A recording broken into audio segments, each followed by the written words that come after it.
আসসালামু আলাইকুম, কামরুনস কিচেনে সবাইকে স্বাগত। এই যে দেখুন, এগুলো হলো ওলের গাছ, ওলের শাক। এইরকম নরম পেলে বেশি ভালো হয়, কিন্তু আমারগুলো সবগুলো এরকম নরম না, একটু মোটাও আছে। তো এই ওলের ডাঁটাগুলো, শাকগুলো খেতে খুবই ভালো লাগে। তো এগুলো আমি কাটবো, কেটে নেব প্রথমে। আর এখানে আমি কাঁঠালের বীজ দিয়ে এই ওলের শাক রান্না করব। তো এবার আমি কেটে নেব ওলের শাক আর কাঁঠালের বীজগুলোকে। এবার আমি ওলের ডগাগুলো কেটে নেব। আমি নরম নরমগুলো দেখে নেব, যেগুলো শক্ত সেগুলো নেব না।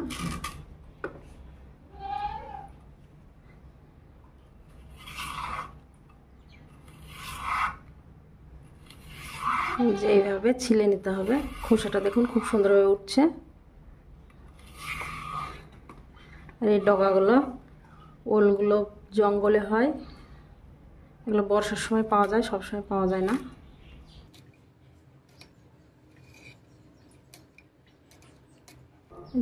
এইভাবে আমি কেটে নেব।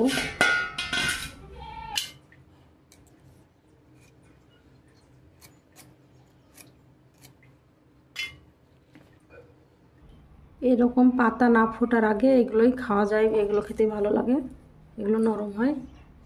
আপনারা পারলে এরকম নেবেন, আমি এরকম সব পাইনি।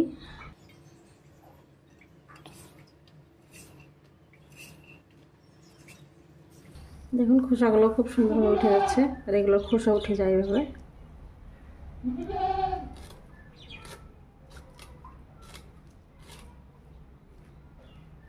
যে এইভাবে আমি সবগুলো কেটে নেব, ছোট ছোট করে কাটতে হবে, ডুমো ডুমো করে।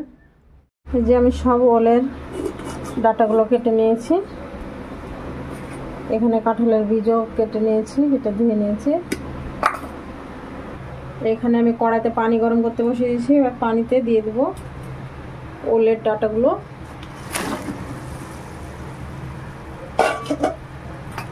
আর কাঁঠালের বীজগুলোও দিয়ে দেবো, একসঙ্গে সেদ্ধ হবে। এখানে আমি দিয়ে দেবো সামান্য একটু লবণ।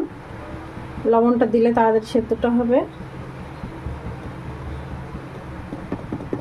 আর একটু হলুদ দিয়ে দেবো, দেখতে ভালো লাগার জন্য।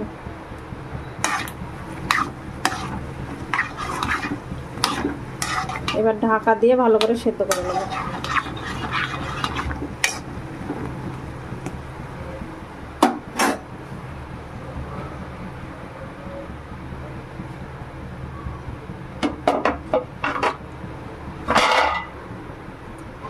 এবার ঢাকা দিয়ে দেবো। ঢাকনাটা উঠিয়ে দেখে নিচ্ছি কেমন সেদ্ধ হয়েছে। একটু একটু সেদ্ধ হয়েছে, আর একটু সেদ্ধ হলে হয়ে যাবে। এই যে কালারটা পুরো চেঞ্জ হয়ে গেছে।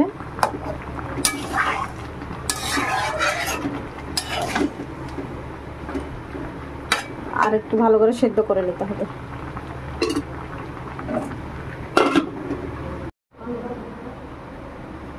এই যে এই ডাঁটাগুলো আমি ঢেলে নিয়েছি, দেখুন খুব সুন্দরভাবে সেদ্ধ হয়ে গেছে। এই যে কাঁঠালের বিচিগুলো খুব সুন্দরভাবে সেদ্ধ হয়ে গেছে। এবার আমি তেলে দিয়ে নেব। কড়াই বসিয়ে দিয়েছি, কড়াই দিয়ে দেবো আমি সরিষার তেল।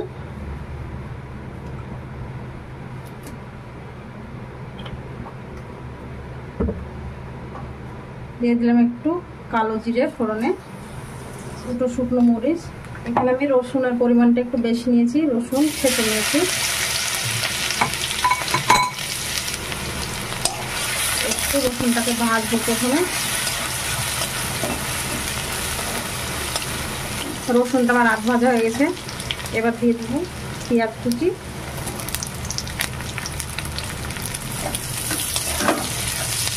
আমি কাঁচা মরিচ কুচিও দিয়ে দেবো চিড়ে।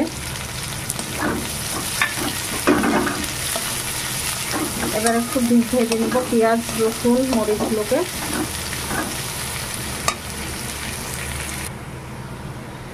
পেঁয়াজ মরিচগুলো বেশ লাল হয়ে গেছে। এবার এখানে আমি মশলা দিয়ে দেবো। লবণ আমি দিয়েছিলাম, তাই একটু দেবো, বেশি দেবো না। হলুদও সামান্য দিয়ে দেবো। আর জিরে ধনিয়ার গুঁড়োটা একটু দিয়ে দেবো। এবার মশলাটাকে একটু ভেজে নেব।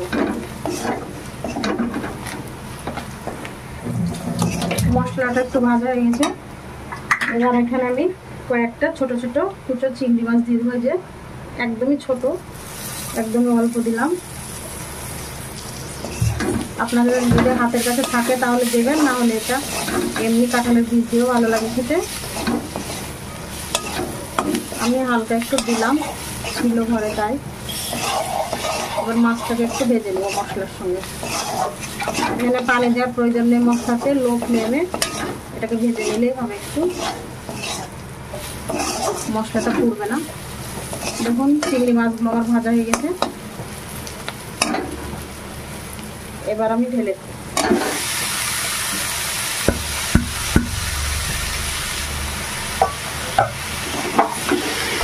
এই ওলের ডাঁটাগুলো খেতে খুবই ভালো লাগে।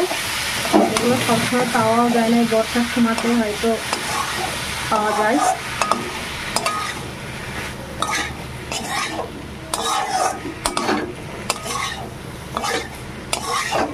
এটাতে মুখও চুলকায় না। যদি আপনাদের একটু মুখ চুলকায় তাহলে একটু লেবুর রস দিয়ে দেবেন খাওয়ার সময়তে, তবে এটাতে মুখ চুলকায় না।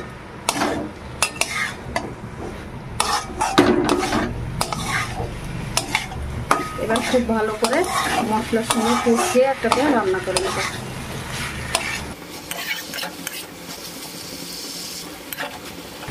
আপনাদের যদি এটা একটু ঘাটা পছন্দ হয় তাহলে একটু খুন্তি দিয়ে এভাবে কেটে নেবেন, আর না হলে এরকমভাবেই পানিটা শুকিয়ে একটু ভাজা ভাজা করে নেবেন, খেতে খুবই ভালো লাগবে। আমি একটু ঘাটা ঘাটা করে নেবো, আমাকে একটু ঘাটা পছন্দ লাগে। খুন্তি দিয়ে এভাবে ভাঙলে কেটে যাবে, একটু বেশি মাখা মাখা হবে, ভালো লাগবে। আর এগুলো যদি একদম কচি হতো তাহলে একদম গলে যেত। এগুলো খুব কচি না হলেও এগুলো খাওয়া যাবে।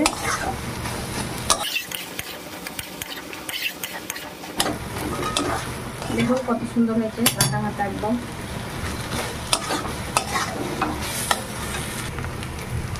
রান্নাটা আবার পুরোপুরি হয়ে গেছে, এবার আমি উঠিয়ে নেব। দেখুন কতটা সুন্দর হয়েছে খেতে, কিন্তু এগুলো খুবই মজার হয়। এগুলো বাগানের তরকারি, আমি নিজে গিয়ে বাগান থেকে এগুলো কেটে এনেছি। এবার আমি উঠিয়ে নেব। এটা স্বাদ সব শাকের থেকে আলাদা, বেশি ভালো লাগে। এটা তো বছরে একবারই পাওয়া যায়, তাই বেশি ভালো লাগে এটা খেতে।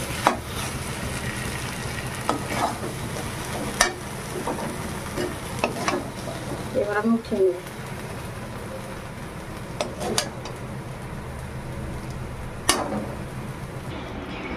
এই যে আমি তরকারিটা নামিয়ে নিয়েছি, দেখুন দেখতে কতটা সুন্দর লোভনীয় লাগছে, খেতেও কিন্তু খুবই ভালো লাগে এটা।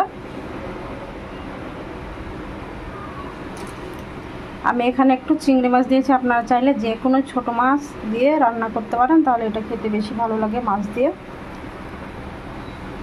আর না হলে শুধু কাঁঠালের বীজ দিয়ে রান্না করলেও চলবে। ভিডিওটি যদি ভালো লেগে থাকে লাইক করবেন, একটা কমেন্ট করে জানাবেন কেমন হয়েছে। আর আপনারা অবশ্যই রান্না করে খেয়ে দেখবেন, তাহলে বুঝতে পারবেন যে কতটা ভালো লাগে। চ্যানেলটিকে সাবস্ক্রাইব করে দেবেন, পাশে থাকা বেল বাটনটি টিপে দেবেন সবার আগে নোটিফিকেশন পেতে। আপনারা সবাই ভালো থাকবেন, সুস্থ থাকবেন। আল্লাহ হাফেজ।